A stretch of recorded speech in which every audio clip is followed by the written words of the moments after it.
આ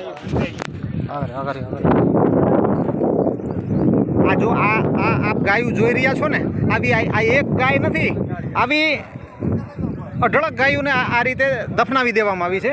આ એક ગાય નથી, આપ જોઈ શકો છો. ઘણી બધી સંખ્યામાં અહીંયા પબ્લિક આવી ગયું છે. પોલીસ સાહેબની ગાડીઓ પણ આવી ગઈ છે અને બહોળી સંખ્યામાં બોટાદ જિલ્લાના જેટલા પણ તાલુકાના ગામડા છે ને, ગામડાના માણસો દરેકે આવી ગયા છે અહીંયા. અને આવી 70-80 ગાયોને તો આ લોકોએ આવી રીતે દફનાવી દીધી છે. અને સાંભળવામાં આવતા મુજબ અમુક ગાયોની માલિપા જીવ હતો એને પણ દફનાવી દેવામાં આવી છે. અને આ કોઈ બાવો એવો છે, આ કોઈ મહારાષ્ટ્ર બાજુનો છે, આ સાધુ નથી, શેતાન છે. અને સાધુ તો આને સાધુનું સ્થાન તો આને હરામીને અપાય જ નહીં, બરોબર. અત્યારે જો આ જેસીબી છે, લોડર છે, આવા વાહનથી આ ગાયોને આ તો આવી ગયા છે એટલે આ ગાયો હજી અહીંયા છે. જો આ તમને આ બધા આ ઉકરડો નથી, આ ઉકરડાની માલિપા આ ગાયુને, આ આપણી માયુને દાટી છે દોસ્તો. આ તમે જોઈ શકો છો, આ ઉકરડાની માલિપા જુઓ, આ પગ દેખાય ગાયુના. એટલે બહોળી સંખ્યામાં ગાયોની અહીંયા દફન વિધિ થઈ છે. અને આ ખાડો આપ જોઈ શકો છો કે આ ખાડાની માલિપા જો આવી રીતે ખાડા કરીને આ લોકોએ ગાયોને દફનાવી દીધી છે. આ આપણા હિન્દુ ધર્મને દફનાવ્યો છે એમ માનજો.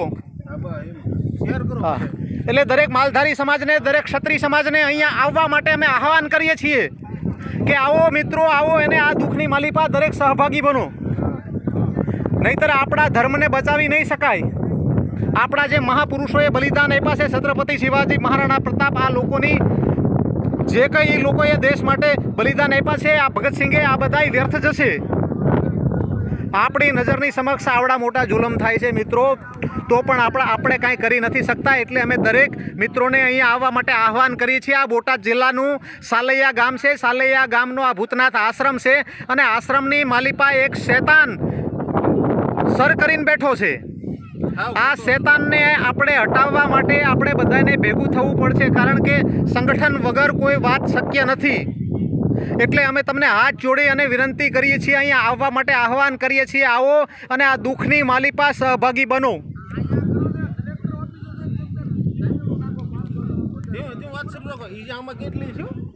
આ ઉકરડાની માલિપા, આ ઉકરડો નથી સાહેબ, આ તો આ ગાયોનું કબ્રસ્તાન બનાવી દીધું છે આ લોકોએ. આ ઉકરડાની માલિપા ગાયોને દફનાવી દીધી છે. આ તમે જોઈ શકો છો, આ કેવડો મોટો ઉકરડો છે. આ 2 વીઘામાં તો ઉકરડો છે સાહેબ. આની અંદર કેટલી ગાયો આ લોકોએ દફનાવી છે. અને અત્યારે જે આ ગાયું મરી છે, બીજી ગાયું જીવે છે, એને આપણે સાલૈયા ગામના છે, આ જોટિંગડા ગામના છે, આ બધા માણસોએ જે પોતાના ખેતરમાં જે નિરણ વાવી હોય ને, એ નિરણ અહીંયા આપી દીધી છે. પોતાના ઢોર તો ઘરે છે જ તે, પણ એના માટે નહીં, અહીંયા ટ્રેક્ટરો, આઈસરો ઠલવી દીધા છે. એટલે અત્યારે આપણે આ ગાયોને બચાવવાનો સમય આવી ગયો છે. આપણી હિન્દુત્વ શક્તિને જગાડવાનો સમય આવી ગયો છે. એટલે આવો અને આ દુઃખની માલિપા સહભાગી બનો. આપ આવો અને સાથે મિત્રોને લાવો અને જેટલું બને એટલું આ વિડીયોને શેર કરો. જય હિન્દ, વંદે માતરમ, ભારત માતા કી જય.